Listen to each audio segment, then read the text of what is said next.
The book Immersed in Him begins with the understanding of how to be born again.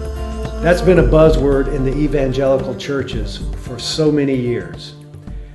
But when you start to see what Jesus means when he says you must be born of the water and the Spirit, and you start to connect the power of the water from Genesis, when God spoke over the waters, the Holy Spirit was there.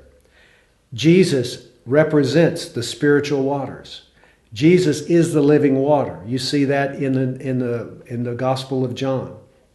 So when God spoke, "Let there be light," he was releasing his absolute bandwidth of glory, his wisdom, his power into all of the material universe.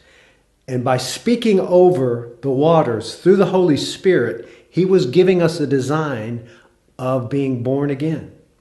When you look at the Genesis account, you see the earth was formless and void, dark.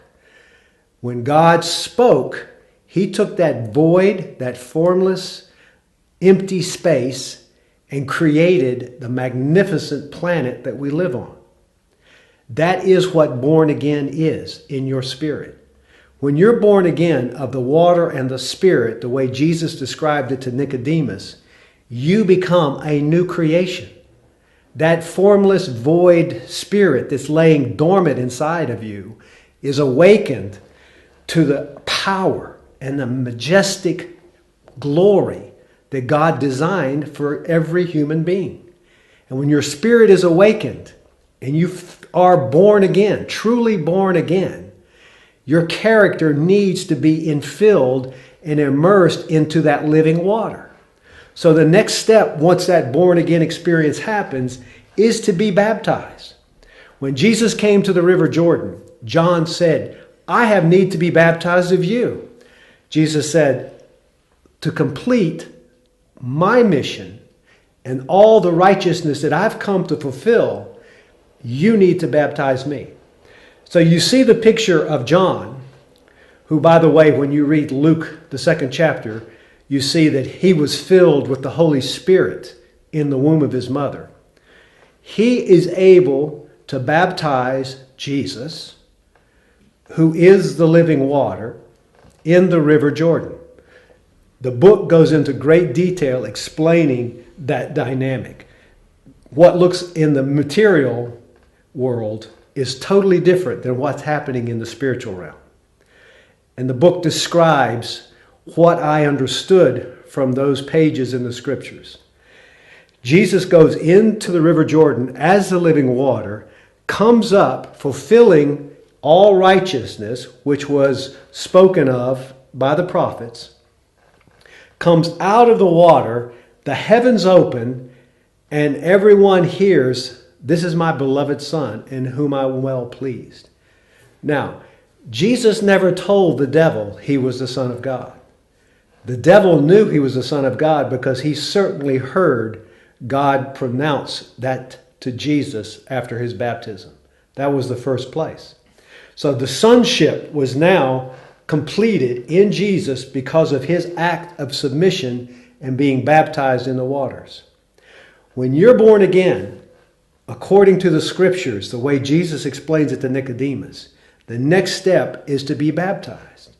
This book explains that baptism. This book explains how you must be baptized into the nature of the Father, into the nature of the Son, into the nature of the Holy Spirit. 3 separate immersions into the Godhead. That's kingdom baptism. John's baptism was baptized into the Father.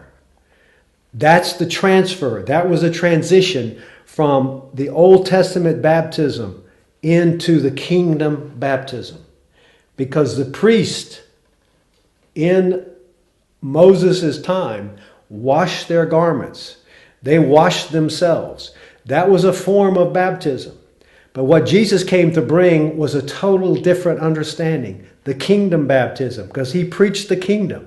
So in order to understand the kingdom, the next step after being born into Christ as a born-again person is to be immersed into Christ's kingdom, which is the Father, the Son, and the Holy Spirit. That's what Jesus tells his disciples. Go be baptized into the name of the Father, the Son, and the Holy Spirit. So it's not just the name, it's the nature. And when you receive the nature of the Father, the nature of the Son, and the nature of the Holy Spirit, you will change the way you see the material world. Your life will absolutely take on a different understanding of why you have been sent to this planet. Your body is just passing through. Your spirit is going to be forever.